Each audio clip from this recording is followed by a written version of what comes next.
Cipher case में बड़ी पेशरफ्त। FIA ने चालान ऑफिसर सीक्रेट एक्ट खुसूसी अदालत में जमा करा दिया। चेयरमैन पीटीआई शाह महमूद कुरैशी को कसूरवार करार।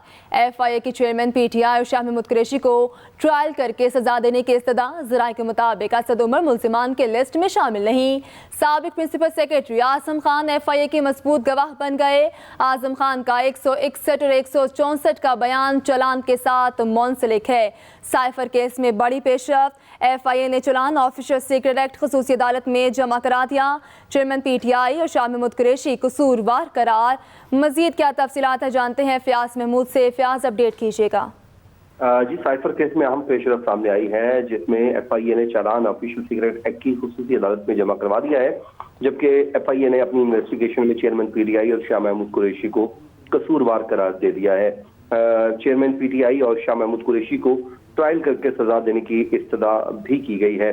जराए ने बताया है कि असद उमर को एफआईए ने मुल्जिमान की फहरिस्त में शामिल नहीं किया है, जबकि साबिक principal secretary Azam Khan FIA के अहम तरीन और स्टार विटनेस बन गए हैं। उनको वादा माफ गवाह भी कहा जा रहा है, क्योंकि वो इससे कबल ही मजिस्ट्रेट के सामने 164 की स्टेटमेंट रिकॉर्ड करवा चुके हैं। आजम खान की 161 और 164 की जो दोनों स्टेटमेंट्स हैं वो भी चालान का हिस्सा बना दी गई हैं। चालान में कहा गया है कि चेयरमैन पीटीआई ने साइफर अपने पास रखा और स्टेट सीक्रेट का गलत इस्तेमाल किया। साइफर की कॉपी चेयरमैन पीटीआई के पास पहुंची, लेकिन वापस नहीं की गई।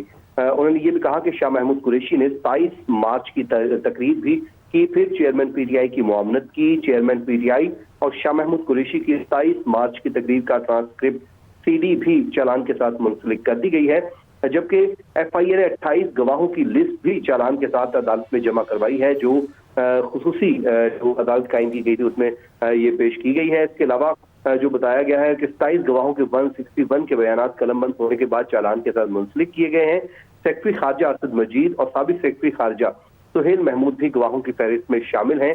एडिशनल सेक्रेटरी खारजा फैसल नियाज तिरमिजी भी एफआईए की गवाहों में शामिल। उसके अलावा साइफर वजारत खारजा से लेकर वज़ीर आज़म तक पहुंचने तक तमाम चेन गवाहों में शामिल की गई है। उसमें जितने भी लोग शामिल थे उन सबको एफआईए ने अपना गवाह बना दिया है और ऑफिशियल सीक्रेट एक्ट की खुसूसी अदालत में ये चालान जमा करवाया। अब हमारे जराए ने हमें ये बताया है कि जो साबिक प्रिंसिपल सेक्रेटरी हैं आजम खान, वो पहले ही चेयरमैन पीटीआई के खिलाफ वादा माफ गवाह बन चुके हैं, लेकिन उनकी जो स्टेटमेंट है 164 की आया कि वो चेयरमैन पीटीआई के वकला को फराहम की जाएगी या नहीं, क्योंकि जो दस्तावेजात हैं वो मुल्जमान का हक होता है, लेकिन इसमें इस्लामाबाद हाई कोर्ट का फैसला पहले से मौजूद है। उसी फैसले की रोशनी में ये अब अदालत का इख्तियार है कि वो नकूल उनको फराहम की जाती है या फिर उसी कोर्ट रूम में ही सिर्फ पढ़ने की इजाजत दी जाएगी। बाकी जरा ये भी बता रहे हैं कि आइंदा समाज पर चेयरमैन पीटीआई और शाह महमूद कुरैशी के वकला को चालान की नकुल फराहम कर दी जाएंगी, जिसके बाद फर्द जुर्म की तारीख मुकर्रर करके बाकायदा तौर पर ट्रायल का आगाज शुरू होगा। जराए ने बताया है कि असद उमर को एफआईए ने मुल्जिमान की फहरिस्त में शामिल नहीं किया है,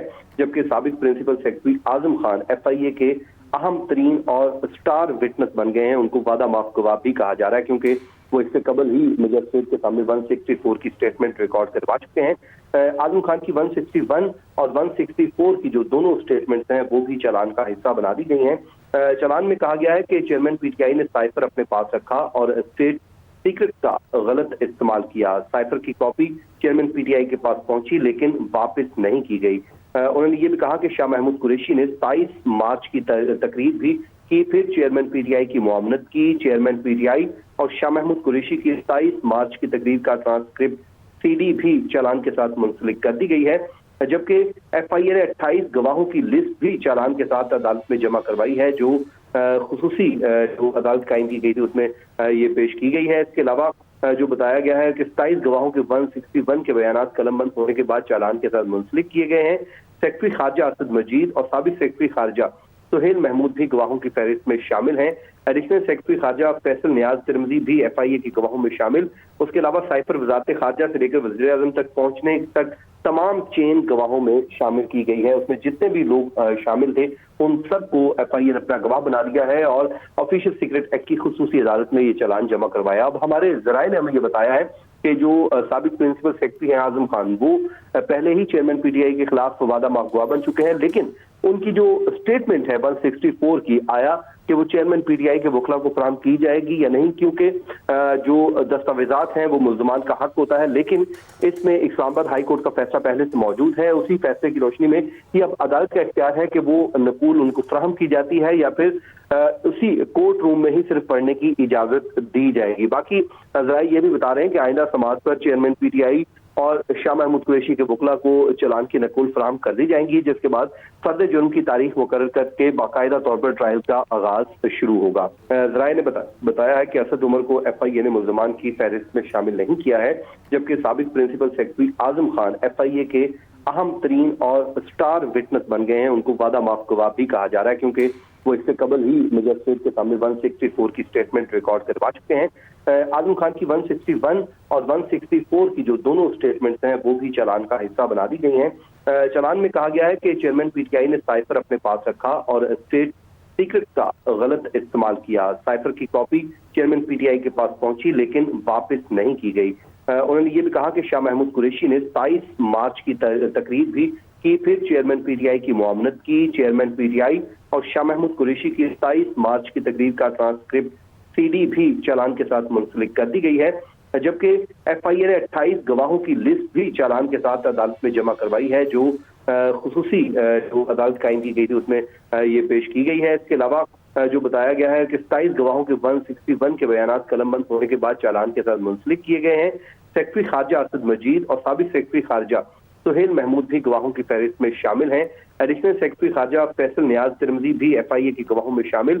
اس کے علاوہ سائفر وزارت خارجہ سے لے کر وزیر اعظم تک پہنچنے تک تمام چین گواہوں میں شامل کی گئی ہے۔ اس میں جتنے بھی لوگ شامل تھے ان سب کو ایف آئی اے نے اپنا گواہ بنا دیا ہے اور آفیشیل سیکرٹ ایکٹ کی خصوصی عدالت میں یہ چلان جمع کروایا۔ اب ہمارے ذرائع نے ہمیں یہ بتایا ہے کہ جو سابق پرنسپل سیکرٹری ہیں اعظم خان، وہ پہلے ہی چیئرمین پی ٹی آئی کے خلاف وعدہ معاف گواہ بن چکے ہیں، لیکن ان کی جو سٹیٹمنٹ ہے 164 کی آیا کہ وہ چیئرمین پی ٹی آئی کے وکلا کو فراہم کی جائے گی یا نہیں، کیونکہ جو دستاویزات ہیں وہ ملزمان کا حق ہوتا ہے، لیکن اس میں اسلام آباد ہائی کورٹ کا فیصلہ پہلے سے موجود ہے۔ اسی فیصلے کی روشنی میں یہ اب عدالت کا اختیار ہے کہ وہ نقول ان کو فراہم کی جاتی ہے یا پھر اسی کورٹ روم میں ہی صرف پڑھنے کی اجازت دی جائے گی۔ باقی ذرائع یہ بھی بتا رہے ہیں کہ آئندہ سماعت پر چیئرمین پی ٹی آئی اور شاہ محمود قریشی کے وکلا کو چلان کی نقل فراہم کر دی جائیں گی، جس کے بعد فرد جرم کی تاریخ مقرر کر کے باقاعدہ طور پر ٹرائل کا آغاز شروع ہوگا۔ سیکرٹری خارجہ اسد مجید اور سابق سیکرٹری خارجہ سہیل محمود بھی گواہوں کی فہرست میں شامل ہیں۔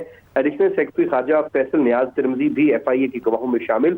اس کے علاوہ سائفر وزارت خارجہ سے لے کر وزیر اعظم تک پہنچنے تک تمام چین گواہوں میں شامل کی گئی ہے۔ اس میں جتنے بھی لوگ شامل تھے ان سب کو ایف آئی اے نے اپنا گواہ بنا دیا ہے اور آفیشیل سیکرٹ ایکٹ کی خصوصی عدالت میں یہ چلان جمع کروایا۔ اب ہمارے ذرائع نے ہمیں یہ بتایا ہے کہ جو سابق پرنسپل سیکرٹری ہیں اعظم خان، وہ پہلے ہی چیئرمین پی ٹی آئی کے خلاف وعدہ معاف گواہ بن چکے ہیں، لیکن ان کی جو سٹیٹمنٹ ہے 164 کی آیا کہ وہ چیئرمین پی ٹی آئی کے وکلا کو فراہم کی جائے گی یا نہیں، کیونکہ جو دستاویزات ہیں وہ ملزمان کا حق ہوتا ہے، لیکن اس میں اسلام آباد ہائی کورٹ کا فیصلہ پہلے سے موجود ہے۔ اسی فیصلے کی روشنی میں یہ اب عدالت کا اختیار ہے کہ وہ نقول ان کو فراہم کی جاتی ہے یا پھر اسی کورٹ روم میں ہی صرف پڑھنے کی اجازت دی جائے گی۔ باقی ذرائع یہ بھی بتا رہے ہیں کہ آئندہ سماعت پر چیئرمین پی ٹی آئی اور شاہ محمود قریشی کے وکلا کو چلان کی نقل فراہم کر دی جائیں گی، جس کے بعد فرد جرم کی تاریخ مقرر کر کے باقاعدہ طور پر ٹرائل کا آغاز شروع ہوگا۔ جی فیاض محمود، آپ کا شکریہ۔